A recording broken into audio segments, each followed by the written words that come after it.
Mezani mwetu mwa Mseto Media tumefikiwa na taarifa ambayo sio nzuri kumuhusu mfanyabiashara maarufu biashara ya upishi, lakini pia mwigizaji, alikadhalika pia huyu hapa ni msanii wa muziki. Hapa namzungumzia Zuena Abdalla aka Shilole ama Shishi Food.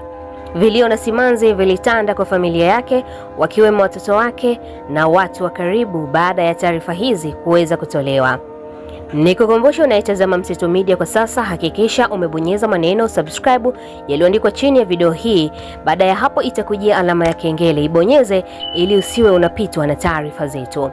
Kama tunavyojua wazi, taarifa mbaya ni lile jambo lolote ambalo linaweza basi kukutokea kama mwanadamu au linaweza kumtokea mwanadamu yoyote yule ambalo halimpendezi mtu yoyote.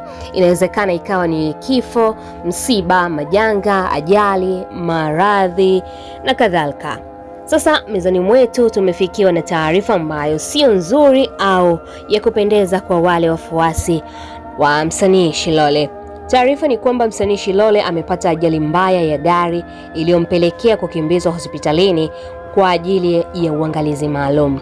Shilole amepata ajali akiwa anatokea Kigoma akirudi Dodoma, ambapo gari aliyokuwa anatumia aina ya Alphard iliweza kugonga ng'ombe na kusababisha kuumia vibaya, kisha kutoka kwenda kugonga gema pembezoni mwa barabara, ambapo basi Baba Levo ambaye ni mbunge wa Kigoma mjini, lakini pia ni rafiki wa karibu sana na Shilole, pia ameweza kuthibitisha hilo, ambapo yeye aliposti picha ya ajali hiyo na kuandika hivi, nitanukuu: jana usiku dada yangu Shilole alipokuwa anatoka Kigoma kurudi Dodoma alipata ajali ya gari aina ya Alphard baada ya kugonga ng'ombe maeneo ya Maragalasi.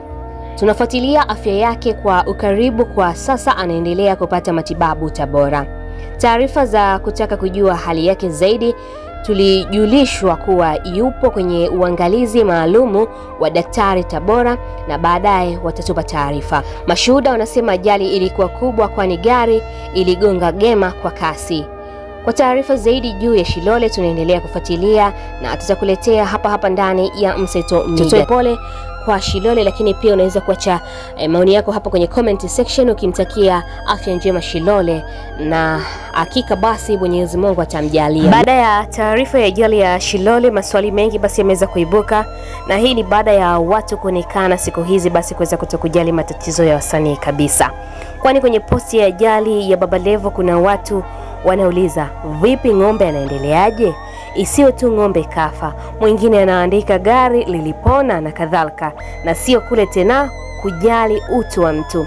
Sasa mtazamaji wangu, niambie nini kifanyike nchini, au wasanii wafanye lipi ili utu na upendo basi kwa mashabiki uweze kurudi kama hapo mwanzo? Andika hapo chini tafadhali. Mimi ni Reika Vision na hii hapa ni Mseto Media. Hakikisha umesubscribe, comment, like na kushare. Mseto Media, we connect everywhere.